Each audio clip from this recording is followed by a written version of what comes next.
Hi everyone. ఈరోజు ఉలవల curry ఎలా చేయాలో చూద్దాం. వేడి వేడి అన్నంలోకి కానీ చపాతీలోకి కానీ బాగుంటుంది. నైట్ అంతా నానబెట్టుకోవాలి ఉలవలు. తర్వాత ఒక ఆలు వేసుకుంటాను నేను. 3 విజిల్స్ వచ్చేదాకా కుక్కర్లో పెట్టి ఆయిల్ వేసుకొని ఇప్పుడు పోపు దినుసులు వేసుకోవాలన్నమాట. దాంట్లో బిర్యానీ ఆకు కూడా యాడ్ చేసా, ఒక లవంగం అలా యాడ్ చేసుకోండి. ఇప్పుడు కరివేపాకు కొంచెం యాడ్ చేయండి.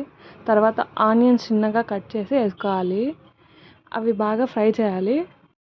ఇప్పుడు అందులో అల్లం వెల్లుల్లి పేస్ట్ కొంచెం వేసి ఫ్రై చేయాలన్నమాట బాగా, అది పచ్చివాసన పోయే వరకు. తర్వాత టమాటా అనేది యాడ్ చేసుకోవాలి దాంట్లోకి.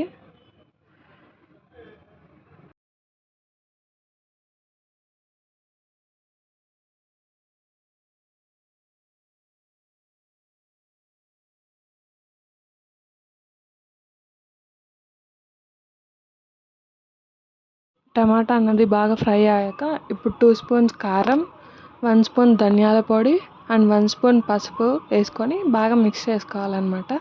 అదంతా కొద్దిసేపు వేయించాలి, ఒక 2 మినిట్స్ అలా.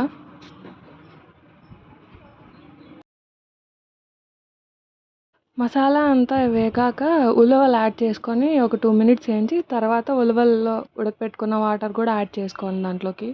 అప్పుడు ఇంకా టేస్ట్ బాగుంటుంది. ఇప్పుడు 1 స్పూన్ గరం మసాలా పౌడర్ వేయండి. తర్వాత కొత్తిమీర వేసుకోండి. తర్వాత 5 మినిట్స్ ఉడకనివ్వాలి. మళ్ళీ ఆఫ్ చేసుకోవాలి. ఉలవలు వేసినప్పుడు నేను మర్చిపోయా వీడియో తీయడం, సో అది యాడ్ చేయలేదు. రైస్లో కానీ చపాతీలో కానీ మస్తు ఉంటుంది. Please subscribe. బాయ్.